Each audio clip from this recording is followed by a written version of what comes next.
తర్వాత ఈ medical కాలేజీలన్నీ social మీడియాలో ఉన్న స్వేచ్ఛను కొందరు దుర్వినియోగం చేస్తున్నారని కడప ఎస్పీ నచికేత్ విశ్వనాథ్ అన్నారు.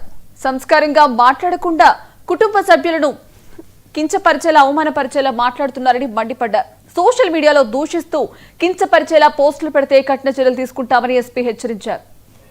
సోషల్ మీడియా ఇష్యూస్ గురించి పోలీస్ హెడ్ క్వార్టర్స్లో అందరూ ఆఫీసర్స్తో పాటు రివ్యూ చేయడం జరిగింది. ఎందుకంటే చాలా సీరియస్గా ఇష్యూస్ వస్తున్నాయి సోషల్ మీడియాలో.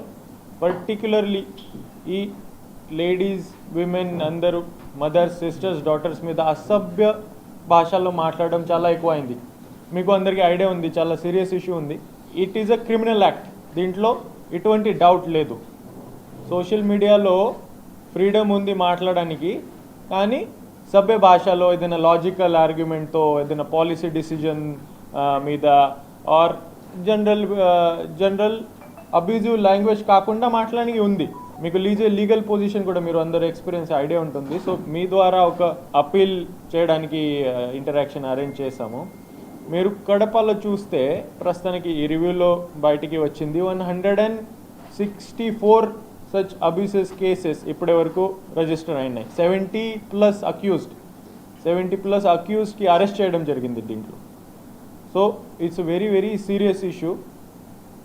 నేను అదే ఒకటే మాట చెప్తాను.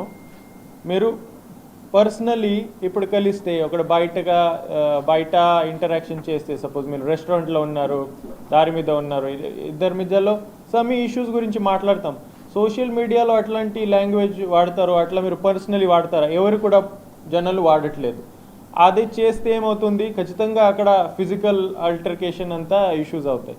సోషల్ మీడియా ఓన్లీ, కానీ అక్కడ అనానిమస్ ఉంటుంది, ఎవరి దగ్గర అడ్రస్ ఉండదు,